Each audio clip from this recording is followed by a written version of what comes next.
खरपतवार क्या होता है? गेहूं, चावल ये सब जब आप खेत में बोते हैं, पहले वाले क्लास में आपको हम बीज तथा अंकुरण के बारे में समझा दिए थे। इस चैप्टर में हम आपको पादप हार्मोन बताएंगे जिसके 2 कैटेगरी थे, और साथ ही आपको खरपतवार के बारे में भी समझा देंगे। देखिए, पादप हार्मोन क्या होता है? हार्मोन किसी भी चीज में कैटेलिक यानी उसके वृद्धि या फिर उसके रोकने में मदद करता है। पादप यानी पेड़ पौधों में पाने जाने वाले हार्मोन को हम फोटो हार्मोन के नाम से जानते हैं। पादप हार्मोन 2 प्रकार का होता है, या तो वो पौधे की वृद्धि करेगा अतः उसे हम वृद्धि प्रवर्धक कहते हैं, या तो वो पौधे की वृद्धि को रोक देगा तो उसे हम वृद्धि रोधी कहते हैं। हम ब्लैक कलर से लिख दे रहे हैं पादप वृद्धि करने वाले हार्मोन को, और वृद्धि रोधी को हम रेड कलर से लिखेंगे। तो वैसे हार्मोन जो पादप के वृद्धि को बढ़ाते हैं, प्रवर्धक होते हैं, उनमें 5 मुख्य कैटेगरी होती है। सबसे पहले होता है जिब्रेलिन, ये अंकुरण में भी बताए थे।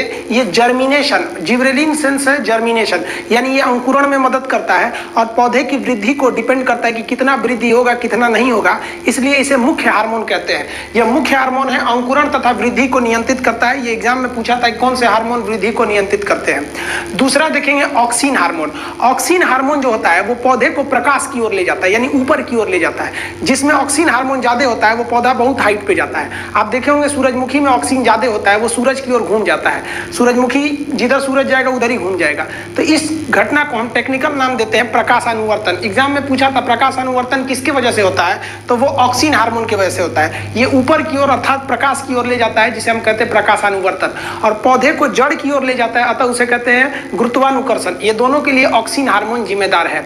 ऑक्सिन हार्मोन से ही हम वृद्धि नापते हैं, नियंत्रित नहीं करते हैं, नापते हैं। अतः वृद्धि नापने वाला जो मशीन होता है उसे भी हम कहते हैं ऑक्जेनोमीटर। इस ऑक्जेनोमीटर से हम ऑक्सिन हार्मोन की उपस्थिति की मदद से पौधे की वृद्धि को नापते हैं। ये ऑक्सिन हार्मोन पौधे के साथ उगने वाले खरपतवार को नाश कर देता है। अभी समझाएंगे कि खरपतवार क्या होता है। तो ये 2 हार्मोन समझ में आ गया। तीसरा जो हार्मोन होता है साइटोकाइनिन। साइटो का सेंस होता है कोशिका, तो साइटोकाइनिन का मतलब होता है कोशिका विभाजन, यानी कोशिका विभाजन के बारे में हम आपको समझा दिए थे जूलॉजी में ही। तो एक से दूसरे का निर्माण करना कोशिका विभाजन का काम करता है। अब आता है फ्लोरिजेंस। देखिए, फ्लोरिजेंस से सेंस निकालिए, आप वर्ड मिलाइए, एफ से फ्लोरिजेंस और एफ से फ्लावर, तो फूल खिलाने में फ्लोरिजेंस मदद करता है। देखिए, जिसमें फ्लोरिजेंस ज्यादा रहेगा उसमें फूल काफी ज्यादा खिलेंगे। जैसे गजला का फूल, जैसे साउथ में देखिए ना हीरोइन सब बाल में गजला लगा के रखी रहती है। चमेली का फूल, इसमें फ्लोरिजेंस ज्यादा रहते हैं, वो ज्यादा खिलते हैं। जिसमें फ्लोरिजेंस कम रहते हैं उसमें फूल बहुत कम लगते हैं। तो फ्लोरिजेंस फूल खिलाने में मदद करता है। 5वां वृद्धि हार्मोन जो होता है वो ट्राउमेटिन होता है। ट्राउमेटिन पेड़ पौधों के घाव को भरता है। अगर आप कहीं पेड़ को काट देंगे तो वहां देखिएगा गोंद लासा बन जाएगा या गांठ बन जाता है, तो वो ट्राउमेटिन के द्वारा होता है। अतः यह 5 हार्मोन जो होते हैं वो वृद्धि में सहायक होते हैं। आप इसका स्क्रीनशॉट लेना चाहते हैं तो ले सकते हैं। अब वृद्धि रोधी हार्मोन के बारे में हम आपको समझा देते हैं। देखिए, वृद्धि रोधी हार्मोन वैसे हार्मोन होते हैं जो पौधे की वृद्धि को रोकते हैं। इसमें सबसे महत्वपूर्ण होता है एब्सिसिक एसिड। इस एब्सिसिक एसिड को शॉर्टकट में एबीए कहते हैं। एग्जाम में अक्सर एबीए से आता है। यह वृद्धि रोकता है, हर चीज में बाधा डालता है। पौधे के अंकुरण रोक देता है, उसकी वृद्धि रोक देता है, उसमें कोशिका विभाजन को क्या करता है, रोकता है। तो अतः यह वृद्धि रोधी है, मुख्य रूप से यही वृद्धि रोधी होता है। अब एक होता है एथिलीन, इसको C2H4 कहते हैं। एसिटिलीन से कंफ्यूज मत होइएगा। एथिलीन ये गैसीय अवस्था में है। कहेगा एकमात्र हार्मोन जो गैस अवस्था में है तो वो कौन सा हो जाएगा, एथिलीन हो जाएगा। ये क्या करता है, ये फल को पकाता है। देखिए, फल अगर पौधे में जल्दी ही लग जाएगा ना तो पौधा छोटा हो जाएगा। देहात में बोलते हैं ठेमरा जाएगा वो, तो पौधा छोटा ही रह जाएगा। अतः यह देखे होंगे माली जब पहले ही फल लग जाता है तो तोड़ देता है। तो ये फल को पकाता है प्राकृतिक रूप से।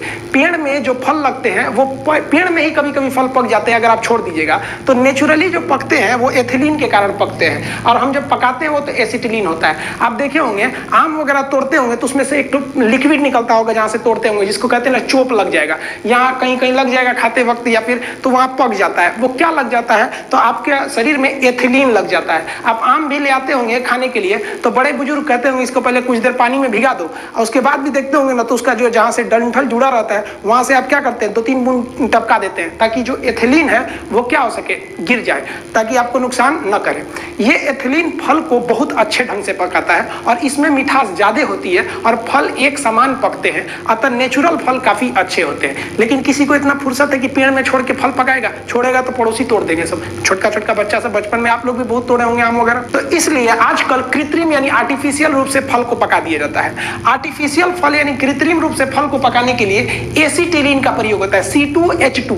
तो एसिटिलीन जो होता है वो कृत्रिम रूप से पकाता है। एसिटिलीन कैसे निकालते हैं, तो कार्बाइड लाते हैं पकाने के लिए, जिसे हम कैल्शियम कार्बाइड कहते हैं। उसमें हल्का नमी यानी पानी मार देते हैं तो उससे एक गैस निकलती है, जिस गैस को कहते हैं एसिटिलीन गैस, और यहाँ पे चूना बन जाता है। जाता है। तो यही एसिटिलीन गैस फल को पका देता है। अब इसमें खराबी क्या होता है, जिधर ज्यादा लगेगा उधर का फल ज्यादा पक जाएगा, जिधर कम रहेगा उधर का फल कम पकेगा, तो इसलिए एक बराबर नहीं पकता है, उसमें उतनी मिठास भी नहीं रहती है। लोग फल को उष्मा के द्वारा भी पकाते हैं, भूसा वगैरह में रख के, तो उसमें रख के पकाइएगा ना तो सोचो जहां तहां से पक जाएगा, एक और पक जाएगा एक और नहीं रहेगा। तो गाँव का आदमी ना एक और का खा जाता है, एक और का छोड़ देता है। तो छोटे बच्चों को देखिएगा यही करते हैं। तो अच्छे ढंग से पकाने के लिए तो एथिलीन था जो नेचुरल पका रहा था, और कृत्रिम पकाता है एसिटिलीन। आप ये समझ गए फल को पकाने में कौन मदद करता है। अतः दो प्रकार के हार्मोन हो गए।